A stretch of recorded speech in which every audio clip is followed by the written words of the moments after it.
Olá, amigo, amiga. É muito bom estarmos aqui para mais uma meditação da Palavra de Deus.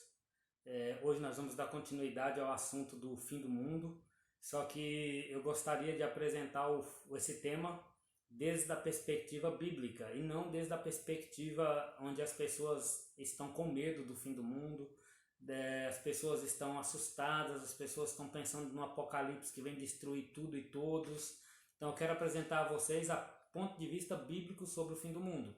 Para isso nós vamos ler o texto de Mateus 24, versículo 3. Acompanhe a leitura. No Monte das Oliveiras achava-se Jesus assentado. Quando se aproximaram dele, os discípulos em particular, e lhe pediram: Dize-nos quando sucederão estas coisas, e que sinal haverá da tua vinda e da consumação do século.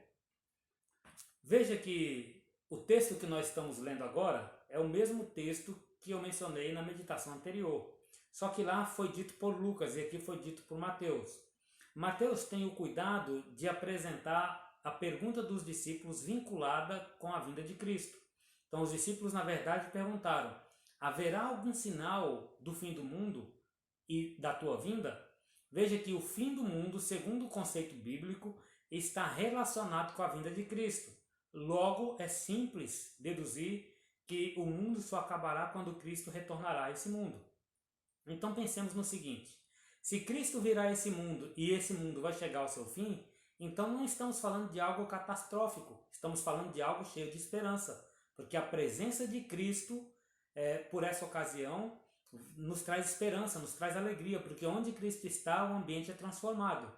Cristo, então, nos começou a dar ali algumas dicas do que aconteceria, nós vimos na meditação anterior.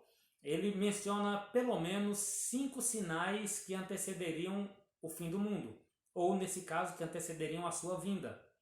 Que sinais eram esses? Nós lemos ontem. Vamos fazer aqui um breve resumo. Ele falou de falsos cristos, ele falou de guerras, falou de grandes terremotos, falou de epidemias e falou de fome. Quando essas coisas estivessem acontecendo é porque a vinda de Cristo estaria próxima e, consequentemente, o fim do mundo. Então, eu lhe convido, a partir desse momento, a estudar comigo cada um desses sinais. E hoje nós vamos falar dos falsos cristos. O tema de hoje é essa quantidade de pessoas que surgem no mundo dizendo que é o Cristo reencarnado. Vamos falar um pouquinho deles hoje, tá? Agora, toda vez que eu abordar um desses assuntos, um desses sinais, entenda: eles testificam que Cristo está voltando. Não precisa ter medo, é preciso apenas se preparar para viver com Cristo para sempre, sem nunca mais passar por nenhum tipo de dificuldade.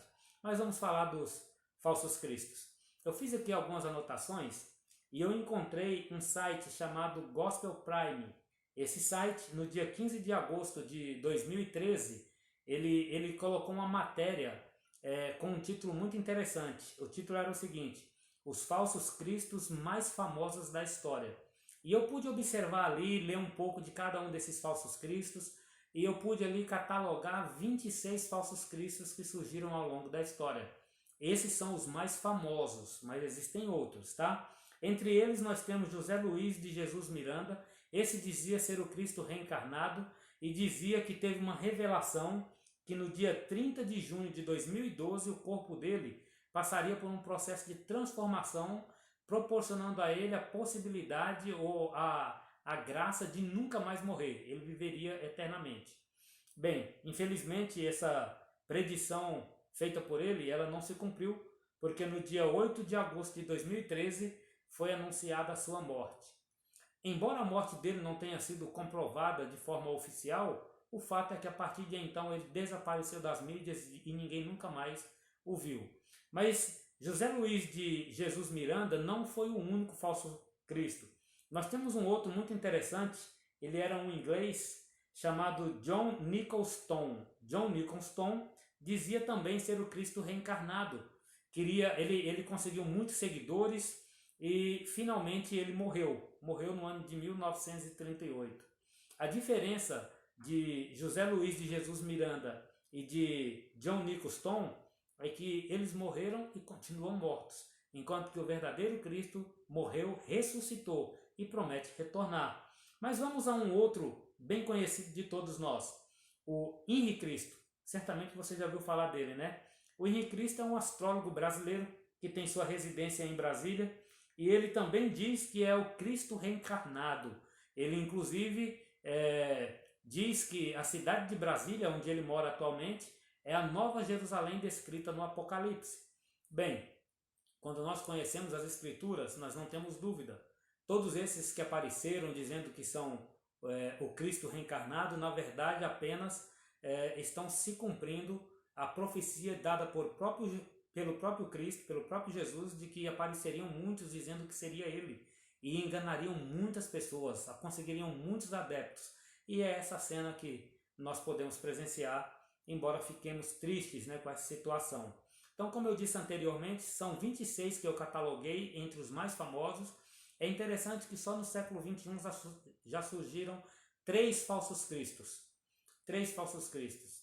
Então, quando você vê esse tipo de coisa, você vê gente dizendo que é o Cristo reencarnado, buscando seguidores, não se engane, porque a Bíblia nos deixa muito claro que esse é apenas um sinal de que o verdadeiro Cristo está retornando para buscar aqueles que o aceitaram. Não deixe se enganar. Tenha sua fé fixa em Jesus Cristo, no verdadeiro Cristo. Tenha esperança de que Cristo vem para pôr fim a esse sofrimento do mundo, tá? Não se deixe enganar de forma alguma. É apenas uma evidência de que realmente a palavra de Deus é fiel e verdadeira. É apenas uma evidência de que Jesus sabia do que estava falando. O que ele disse agora está acontecendo. O meu desejo, a minha oração é que você se prepare para encontrar o verdadeiro Cristo, aquele que é fiel, aquele que nasceu da Virgem Maria, aquele que cresceu, foi educado pela Virgem Maria e José, aquele que desenvolveu um ministério, aquele que foi morto por causa dos meus e dos seus pecados, mas é aquele que ressuscitou, voltou ao céu e prometeu que voltará para buscar todo aquele que o aceita. Meu desejo é que você possa aceitar esse Cristo. Na próxima meditação nós vamos estudar um outro sinal, as guerras, né, como uma evidência do breve retorno de Jesus. Nos encontramos lá. Que Deus possa te abençoar e que você seja muito feliz. Em nome de Jesus. Amém.